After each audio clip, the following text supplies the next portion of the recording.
कि आज का मुद्दा है क्या। इसके लिए देखना होगा हमें ये पैकेज जो हमें बताएगा कि आज का मुद्दा है क्या। तो चलिए पहले देखते हैं पैकेज, फिर डिबेट।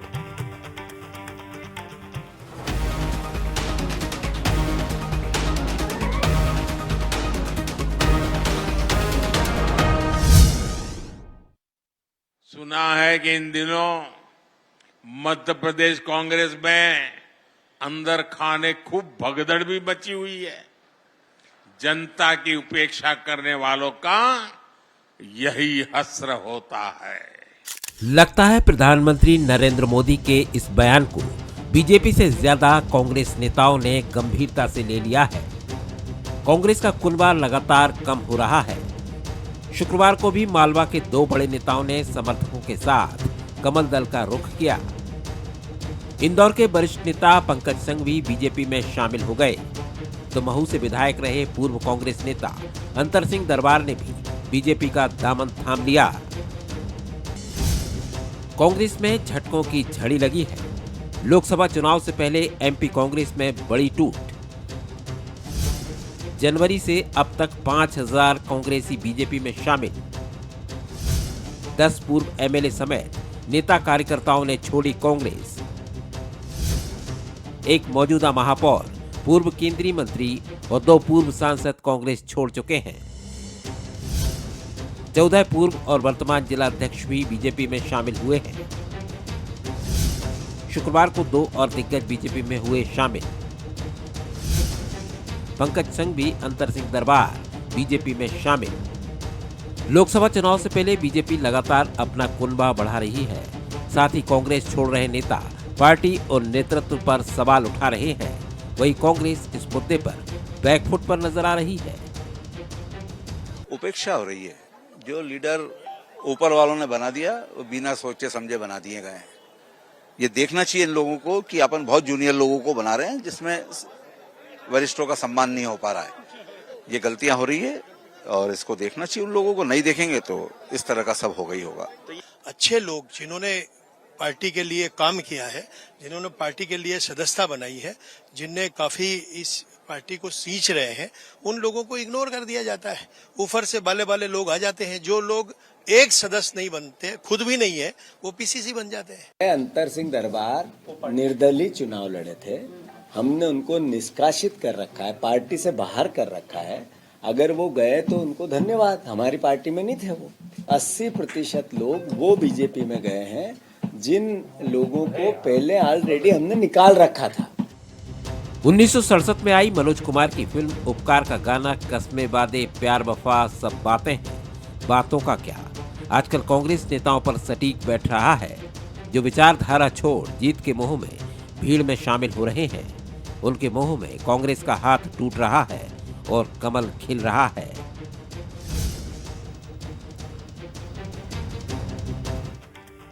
नमस्कार, मैं हूं शरद द्विवेदी और हमारा आज का मुद्दा है टूटता हाथ और खिलता कमल। जिंदगी भी बड़ी अजीब है।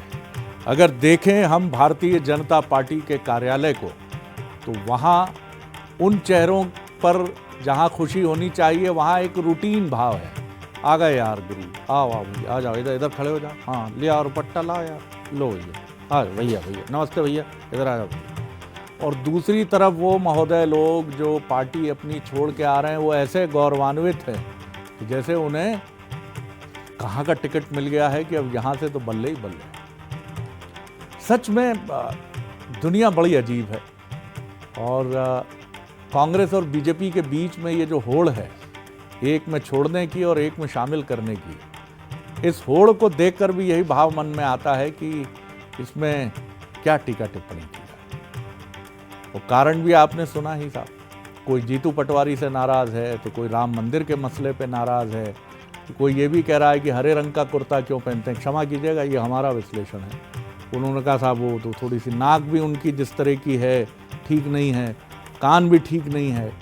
अब आप इस तरह की दलीलें दे देकर आप छोड़ रहे हैं। निश्चित तौर पर बेनिफिशियरी बीजेपी है, लेकिन इसमें बेनिफिशियरी वो व्यवस्था नहीं है जो व्यवस्था ये कहती है कि पक्ष और विपक्ष दोनों लोकतंत्र की बहुत मजबूत गाड़ी है और दोनों का मजबूत रहना लोकतंत्र की मजबूती का पैमाना है। अब मध्य प्रदेश तीसरी राजनीतिक दल का भी केंद्र नहीं है कि समाजवादी पार्टी आगे थाम ले कि चलो भैया अब हम ड्राइविंग सीट पर बैठते हैं। आप भी यहाँ नहीं हैं, केजरीवाल साहब का भी कोई जोर नहीं है। तो कुल मिलाकर स्थिति बड़ी विचित्र है। बीजेपी और जो प्री पोल सर्वे हैं, राहत की बात कांग्रेस के लिए यही है कि वो अभी भी 28-1 का फिगर लेके चल रहे हैं। बाकी नतीजे हमको मई के लास्ट में बता ही देंगे कि गाड़ी किधर जाती है और किस तरफ जाती है। पहले 3 सवाल देख लीजिए। सवाल नंबर 1, टूटती कांग्रेस के लिए कुनबे की कलह जिम्मेदार है या नेताओं की महत्वाकांक्षा? सवाल नंबर 2, लगातार मची भगदड़, क्या युवा पीसीसी चीफ जीतू पटवारी के खिलाफ आक्रोश और असंतोष है? और तीसरा सवाल, भारतीय जनता पार्टी जीत की गारंटी के लिए कांग्रेस का मनोबल तोड़ने के लिए नेताओं को ले रही है? आप देखेंगे तो तीनों सवालों के जवाब आपको हाँ में मिल सकते हैं। जो मेहमान हमारे साथ हैं इनसे मिलिए। डॉक्टर हितेश वाजपेयी हैं, प्रवक्ता हैं, बीजेपी के नागरिक आपूर्ति निगम के पूर्व अध्यक्ष हैं, बहुत स्वागत है। अवनीश भार्गव जी हैं, कांग्रेस के नेता हैं और मैं पीड़ा देख रहा हूं उनके चेहरे पे। सर आप तो डटे हैं ना सर, क्योंकि बड़ा विचित्र हम लोग, मतलब आप कुछ कहने की स्थिति में नहीं है। मेरी बहुत शुभकामनाएं हैं कि आप डटे रहिए, इसको किसी और रूप में मत लीजिएगा सर। बिल्कुल चिंता की कोई बात नहीं है, संघर्ष अच्छा होगा। बिल्कुल, संघर्ष मनुज के जागृत पौरुष की अविरलता का स्वर है। संघर्ष बड़ा है सपनों से, संघर्ष सुखों से बढ़कर है। मनोज सैनी जी हैं, एग्जीक्यूटिव एडिटर पॉलिटिकल अफेयर्स, वो भी क्षुब्ध नजर आ रहे हैं। का हो रहा हो गुरु, रोज रोज वही दृश्य है, भगवा पटाखा सब बुला लेते हैं 11 बजे, देखो भैया ये करो। पहली टिप्पणी आपकी, कैसे देख रहे हैं मनोज, किस तरह से आप आगे बढ़ते हुए देख रहे हैं? और क्या जीतू पटवारी निशाना है मुख्य तौर पर, और जीतू पटवारी पर यह चोट है कि और कांग्रेस के नेताओं में एक व्यापक असंतोष है क्या कथित रूप से जीतू पटवारी जी को? शरद जी, दोनों चीजें हैं। एक तो महत्वाकांक्षा भी बहुत हावी है नेताओं के ऊपर, और वर्तमान में हर नेता ये चाहता है कि मैं कुछ ना कुछ बना रहूं, बिना पार्टी के उसको रहने की आदत नहीं है। और दूसरी तरफ भारतीय जनता पार्टी की अपनी तैयारियां तो है। और जहां तक जीतू पटवारी की बात करें तो समय के साथ चीजें बदली है। कमलनाथ जैसे लीडर्स थे तो निश्चित रूप से एक बंधा हुआ परिवार अपने आप को लोग मानते थे, क्योंकि उनके पास किसी में कहने की दम नहीं थी इतनी कि हम पार्टी के विरोध में जाएंगे, या पार्टी को लेकर जो बातें अपनी कही जाती थी उन पर विचार हो जाता। जीतू पटवारी एक अलग मिजाज के नेता है, तो जाहिर है कि वो कुछ लोगों को तो ठीक नहीं लग रहा होगा, इसीलिए ये बातें सामने आ रही। पर सबसे बड़ा चुनौती है कांग्रेस के सामने यही कि नेताओं का जाना ठीक है, पर एक वरिष्ठ नेता जाता है तो वो अपने साथ कई लोगों को ले जाता है, कार्यकर्ताओं को ले जाता। और बीजेपी के पास कार्यकर्ताओं का अंबार है, अब तो कांग्रेस के लोग भी आ गए हैं, तो उस तरफ थोड़ी चिंता जरूर होगी नेताओं में। लेकिन उनको यही अच्छा लगता है कि शायद इस समय हमारा कमल खिलते जा रहा है, पर एक दिन ये चिंता का विषय बनेगा, जैसा मुझे दिखाई पड़ता है, जैसा आप कह रहे थे। लेकिन मनोज, मुझे तो जहाँ तक ध्यान आता है, और मेरे साथ 2 गंभीर राजनीति शास्त्र के विद्यार्थी भी हैं, डॉक्टर वाजपेयी और भार्गव साहब, कि 2003 की प्रचंड विजय जो बीजेपी की थी, उसके बाद जितने भी पीसीसी चीफ हुए, सुभाष यादव जी या फिर सुरेश पचौरी जी जो अब बीजेपी का हिस्सा है, या फिर अरुण यादव जी, या फिर कमलनाथ जी, और कमलनाथ जी के बाद अब जो हैं जीतू पटवारी जी, किससे खुश हैं कांग्रेसी?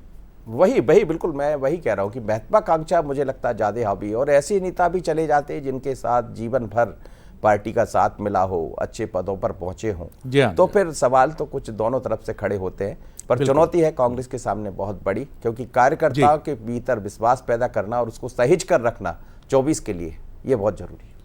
डॉक्टर हितेश वाजपेयी, आपकी तरफ आता हूं मैं।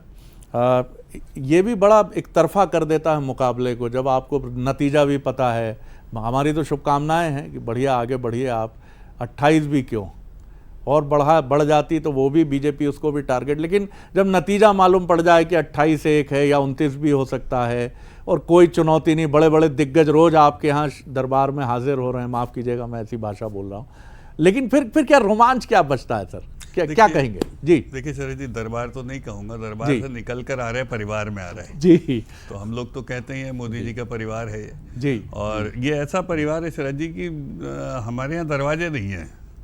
तो ये बात सच है कि जो श्रद्धा आस्था से आता है, तो इसलिए आपके 3 सवाल मैं हमेशा देखता हूँ, तो आज मुझे ऐसा लगा कि पहले सवाल का जवाब तो स्पष्ट ना है, जी। बाकी 2 सवालों में हाँ और ना दोनों शामिल है। चलिए एक बार हम दिखा भी देते हैं सवाल हाँ, अपने 3। बहुत पहला महत्वपूर्ण सवाल है। खासतौर पर दिखा देते हैं कि पहला सवाल क्या था। जी आप बोलिए। वो जी, महत्वाकांक्षा से संबंधित था। जी, तो जी। मैं उसमें उदाहरण लूंगा, अवनीश जी के भी गुरु हैं और माननीय सुरेश पचौरी जी देश के ख्यातिनाम रक्षा मंत्री रहे हैं, और मुझे तो कॉलेज डेज में उनका परिवार के बच्चे की तरह स्नेहाशीष मिलता रहा। मेरे बहुत अच्छे संबंध रहे हैं उनसे।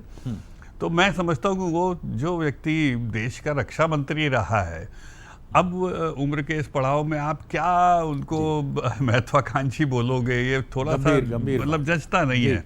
तो फिर क्या है? तो फिर ये बहुत महत्वपूर्ण है कि ये महत्वाकांक्षा नहीं है, एक मान सम्मान की बात जरूर है। जैसे आप पंकज संघवी जी को भी देख रहे थे, पंकज संघवी जी को भी, प्रमोद टंडन जी को, इन लोगों को हम जब मैं कॉलेज डेज में था तब से हम लोग देख रहे हैं। ये बहुत मेहनती कांग्रेसमैन रहे हैं। चलिए सिंधिया जी को ले लीजिए, आपको याद हो शरद जी, आपने इंटरव्यू किया था भाई, 18 महीने पहले उन्होंने बोला था बहुत वक्त हो गया है, और he was very keen for reorganising Congress, जो फिर अंत तक नहीं हुआ। तो मुझे लगता है अंत में दिग्विजय सिंह जी और कमलनाथ जी स्वयं 2 लोग रह जाएंगे। तो पहला सवाल यही है कि महत्वाकांक्षा को मैं बहुत स्थान नहीं देता हूं, क्योंकि टिकट बढ़ गए हैं, सब कुछ हो गया है। दूसरा आपका असंतोष को लेकर है, तो मेरा मानना यह है कि इसमें मैंने आधा इसलिए कहा कि मैं जीतू पटवारी जी स्वयं शायद 2008 में कांग्रेस उन्होंने ज्वाइन करी है, तो इसीलिए इंदौर के लोग उनको जूनियर कहते हैं। तो मैं उसको असंतोष नहीं कहूँगा, पर ये ज़रूर कह सकता हूँ कि जीतू भाई लोगों का साथ नहीं ले पाए, तो एक संतोष नहीं है ऐसा कहा जा सकता है जी। और तीसरा जवाब जो है उसको भी मैं 50-50 लेना चाहूँगा कि हमारी ये एक्सरसाइज पॉलिटिकल है, इसमें कोई दो मत नहीं है। हम लोग राजनीति के विद्यार्थी हैं, तो ये कहना बहुत लाजमी नहीं होगा कि हम लोग कोई बहुत सात्विक प्रक्रिया में हैं शरद जी। तो हाँ, ये बात सच है कि एक मनोबल गिरता है जो हमारे सामने वाला दल होता है जब उसके कद्दावर लोग निकल कर जाते हैं, खास तौर से वो लोग शरद जी जिन्होंने उस पार्टी का बनाया है। और ये शुरुआत डीपी मिश्रा जी के समय से होती है। लेकिन एक मेरी रीडिंग है, बस फाइनल में देना चाहूँगा कि शुरू से लेके आज तक शरद जी, डीपी मिश्रा जी से लेके आज तक नेहरू जी के साथियों से, मध्य प्रदेश के कांग्रेस के leader son of the soil रहे, चाहे वो शुक्ला परिवार रहा हो, अर्जुन सिंह रहे हो, शंकर दयाल शर्मा रहे हो, और सन ऑफ द सॉइल की कभी भी नेहरू गांधी परिवार से पैदा हो रहे नेताओं से नहीं पटी है। ये एक बहुत विचित्र बात है।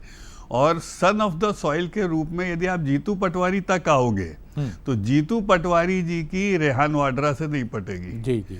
तो अंत में पटवारी जी के सामने भी रास्ता, क्योंकि ये जब तक कांग्रेस को परिवार से मुक्त नहीं करेंगे कठिन हो जाएगा। और अवनीश जी डिसाइपल हैं पचौरी जी के, इसीलिए मेरे गुरु भाई हैं।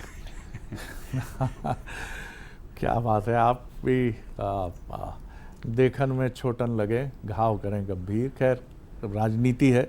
अवनीश भाई, मैं डॉक्टर साहब की एक बात से इत्तेफाक रख सकता हूँ, क्योंकि जब से इन्होंने ये बात कही कि महत्वाकांक्षा से अधिक कहीं ना कहीं ये सम्मान नहीं देना है, मैं सोच रहा था जब इन्होंने ये बात कही कि अगर, माफ़ कीजिएगा, इतिहास तो लिखा ही चला जाता है, रावण अगर विभीषण से ये कहता कि मेरी मृत्यु के बाद तुम ही संभालोगे गद्दी, तुम ही संभालोगे, लेकिन ये कुटुंब के सम्मान का प्रश्न है विभीषण, मैं तुम पर छोड़ता हूं कि तुम अपने भाई को छोड़कर जाओगे क्योंकि अगले उत्तराधिकारी तुम हो।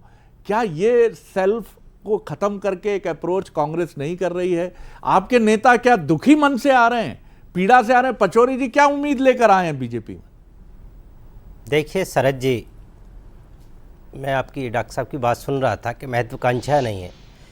जिन लोगों ने कांग्रेस में रह के पहचान बनाई, वैसे तो खाली व्यक्ति थे, बार बार टिकट दिया, लोगों को ओबलाइज किया, संगठन में लिया, मंत्री बनाया, विधायक का टिकट दिया, उसके बाद यदि आप पार्टी ऐसे समय में छोड़ते जब पार्टी की आपको ज़रूरत थी, वो संघर्ष का समय था निश्चित तौर पे। और आप कहते हैं कि नुकसान और फायदे की बात, 2019 में ये सब नेता कांग्रेस के साथ थे। ज्योतिरादित्य सिंधिया भी थे, सुरेश पचौरी जी भी थे, और जो लोग छोड़ के जा रहे हैं आज हारने के बाद, और ये 2023 में भी हमारे साथ थे। सिर्फ ज्योतिरादित्य सिंधिया नहीं थे और उनके जो विधायक छोड़ के गए वो नहीं थे, लेकिन उसके बाद ही कांग्रेस को 40% वोट मिला। और लोकसभा में मात्र 1 सीट मिली पिछली बार, 28 सीट भारतीय जनता पार्टी ने जीती। ये सब कुनबे में लोग साथ थे, सिंधिया जी भी चुनाव लड़ रहे थे। और उसके बावजूद नैतिकता दोनों तरफ होना चाहिए शरद जी, लेने वालों में भी और जाने वालों में भी। उनका नैतिक बल इनको भी सोचना चाहिए भारतीय जनता पार्टी का कि यदि हमारी विचारधारा से संबंध नहीं है, जिनसे हम लगातार लड़ाई लड़ रहे हैं, सुरेश पचौरी जी से 2008 में शिवराज सिंह चौहान जी मुख्यमंत्री के दावेदार थे, वो भी एक तरीके से दावेदार थे। सिंधिया जी भी लगभग उसी कैडर के नेता थे जब उनके आमने सामने लड़ रहे हो। और नैतिक बल ये है कि केपी यादव ने यदि वहाँ पे सिंधिया जी को हराया और उनका मनोबल टूटा, तो केपी यादव के कारण भारतीय जनता पार्टी की सरकार दोबारा बनी। 15 महीने माधव ने भी नहीं दिखाई थी। देखिए सर जी, महाभारत में बात कर्ण ये- का जब पहिया फंसा सुनिए, तो उन्होंने बात- कहा this is the right time Arjun, मारो, चोट करो। राजनीति एक सेवा भाव होता है, एक पॉलिसी बनाने का मैटर होता है कि आप किस दिशा में देश को ले जाना चाहते हो, प्रदेश को लेना चाहते हो। इनका कोई, मुझे नहीं लगता कि जाने वाले लोगों का कोई सेवा भाव है या कोई राजनीति बदलने का अवसर है। मैं कह सकता हूं कि ये सबको अपने आप को असुरक्षित महसूस कर रहे थे। जिस तरीके से पिछले सालों में कार्यप्रणाली रही है, 10 साल में केंद्र सरकार की ईडी और सीबीआई का जिस तरीके से डंडा चला है, लोगों को परित्राणित परेशान किया है, मध्य प्रदेश में भी लोगों के व्यवसाय धंधे सब कुछ तबाह करने की कोशिश की है, उसका जीता जागता उदाहरण मैं भी हूँ। देखिए, मैं भी उसका जीता जागता उदाहरण। मेरे को भारतीय जनता पार्टी में शामिल करने के लिए इन्हें क्या नहीं किया, जो कर सकते थे वो सब कुछ किया। लेकिन मैं आपको सीबीआई कौन आया था? देखिए, पूरा प्रशासन से लगा के सब कुछ आया, आपने क्या नहीं किया। लेकिन जिनका नैतिक क्या सर सारे कांग्रेसी कारोबार ही कर रहे हैं क्या? कोई कारोबार, देखिए कारोबार नहीं, ये क्यों डर रहे हैं वो? क्यों डर रहे हैं? और शरद जी 70 साल में कांग्रेस ये करती, जब 2 सांसद भारतीय जनता पार्टी के देश में थे, चाहती तो भारतीय जनता पार्टी और जनता पार्टी उस तरह खत्म हो जाती। प्रजातंत्र को जिंदा करना, विपक्ष को साथ में रखना और सत्ता पक्ष को साथ में रखना, मेरे ख्याल से प्रजातंत्र और भारत के संविधान की रक्षा करने के लिए केंद्र सरकार का भी योगदान होना चाहिए, राज्य का। और आपसे कह सकता हूं, ना हाथ कमजोर हो रहा है, ना कोई घबराहट है, ना कोई बेचैनी है। हम कह सकते हैं कि जो चुनाव होगा 2024 का, आप पहले से ही आकलन नहीं करें कि 28 जीत जाएंगे, 29 जीत जाएंगे। सर कम से कम आप ये तो कर सकते हैं कि ऐसे नेताओं के निवास के सामने गांधी जी का सत्याग्रह ही छेड़ दीजिए एक दिन का। देखिए भाई साहब, हमसे जो गलती हुई, क्या नाराजगी थी, आप चले गए। कम से कम जाने वालों का कोई नहीं रोक सकता, उनको जाना है, ये अच्छा आपने है, कह दिया, काम करें। चलिए जो मैं लौटता हूं, दूसरा राउंड तेज हम करेंगे। लेकिन कांग्रेस निश्चित तौर पे एक नए स्वरूप में आ रही है और बहुत एनर्जेटिक लोग, नए लोग, जीतू पटवारी जी के नेतृत्व में जो काम हो रहा है वो नए सिरे से लोग आ रहे हैं। और राहुल गांधी जी इस तरीके से भारत जोड़ो न्याय यात्रा कर रहे हैं, उसके बाद लगता है कि हमारे कांग्रेस का कार्यकर्ता कहीं नहीं टूटा है।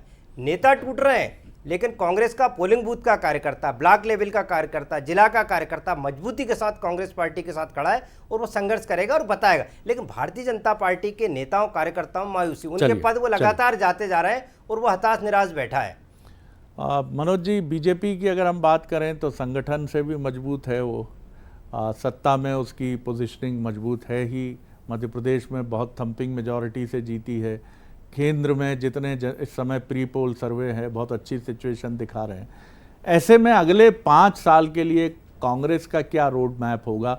ये तो है नहीं कि कांग्रेस इंतजार कर रही है कि मई में नतीजे आए फिर हम तय करेंगे। अधिकांश नेता या कुछ नेता ये तय करेंगे कि लोकसभा के नतीजे के बाद तय करेंगे। क्या लग रहा है आपको, आखिर क्या आप नब्ज पर हाथ रख पाए? कांग्रेस के नेताओं से भी आपकी बात होती होगी कि आखिर इस भगदड़ का कारण क्या है? देखिए, राहुल गांधी जब पहली बार भारत जोड़ो यात्रा में आए थे शरद जी, उस दौरान कई वरिष्ठ नेताओं से मेरी बात हुई थी, वर्तमान में आए तब भी बात हुई। तो राहुल गांधी जैसा कहा जाता है कि वो तो बिल्कुल साफ मानकर चल रहे हैं कि जिसको जाना है चले जाए, क्योंकि मैं एक नई कांग्रेस को आगे लेकर चलना है। अब वो नई कांग्रेस कैसी होगी, ये मुझे लगता है ये कांग्रेस को समझने की जरूरत होगी। और उस नब्ज को, जो संवाद का विषय है, सबसे बड़ी जरूरत होती है संवाद की। यदि आपके बीच में पार्टी के भीतर कुछ दिखाई दे रहा है तो आप संवाद स्थापित करिए। न्याय यात्रा में भी वो आए, कहा यह जा रहा है कि वरिष्ठ नेताओं से जो मुलाकात होना चाहिए था वो बातें नहीं हुई। यदि आपके पार्टी के भीतर कुछ हो रहा, वो भी जब 2024 के लोकसभा चुनाव आपके सामने है, 2023 आप हार चुके हैं, तो एक संवाद स्थापित करने की जरूरत है जो पार्टी के कार्यकर्ता और वरिष्ठ नेता महसूस कर रहे हैं। तो मुझे लगता है इस तरफ बढ़ना पड़ेगा कांग्रेस को। और जहां तक बात है अगले 5 वर्षों की, तो कांग्रेस के भीतर तैयारियां कुछ नजर नहीं आती, लेकिन भारतीय जनता पार्टी 5 वर्षों की तैयारियां लेकर चल रही है, क्योंकि राज्यसभा भी वो उतनी मजबूती के साथ बढ़ाना चाहती है और लोकसभा भी। वक्त कम है मेरे पास, लेकिन ये आपका बहुत, लेकिन सूची लंबी है शरद जी। जी हाँ, और मिलियन डॉलर क्वेश्चन यही है सर कि आखिर ये सिलसिला थमेगा कि नहीं थमेगा? ये एक बड़ा सवाल है कि आखिर आप कैसे आगे बढ़ेंगे। डॉक्टर साहब, चल तो रहा है क्रम आपके यहाँ भी और आपके यहाँ भी, जिसको मैं कहूँगा कि एक बायोलॉजिकल फॉर्मिंग तो ये नहीं है। अब उसी इंदौर में दावेदार खड़े हो जाते हैं शुक्ला जी भी, वही महू के चिर परिचित कैलाश जी के प्रतिद्वंदी अंतर सिंह दरबार जी खड़े हो जाते हैं कैलाश जी के सामने। ये आपस में एक दूसरे को देखते हैं, बुके देते हैं, पट्टिका पहनाते हैं, लेकिन एक चुनौती तो बनेगी। आप कैसे एकोमोडेट करेंगे आगे जाके? देखिए जी, मेरा बहुत स्पष्ट मानना है शरद जी कि नरेंद्र मोदी जी के नेतृत्व में हमारा स्लोगन बहुत स्पष्ट है, nation first, second party and third individual. तो अब हमको उसको करके तो दिखाना होगा। मोदी जी ने बोला नारे बहुत लगा लिए, अब जरा करके दिखाओ। तो इसीलिए हमने मई को आखिर में रखा है और उसको बताया है कि नहीं, मैं अपनी सीट छोड़कर खड़ा हूँगा आवश्यकता पड़ी। तो ये बात सच है। राजनीति में ऐसा नहीं है कि भारतीय जनता पार्टी के कार्यकर्ताओं की महत्वाकांक्षाएं नहीं होती हैं, होती होंगी, लेकिन हमारे यहाँ पर कुछ मर्यादाएं भी हैं और अभी तक मैंने उस अनुशासन को टूटते बहुत तो नहीं देखा। और इसीलिए आपने देखा है कि वी आर वेरी कंफर्टेबल। आपके तो इवन प्रवक्ताओं की सूची आप देखेंगे तो हम लोग बहुत कंफर्टेबल हैं।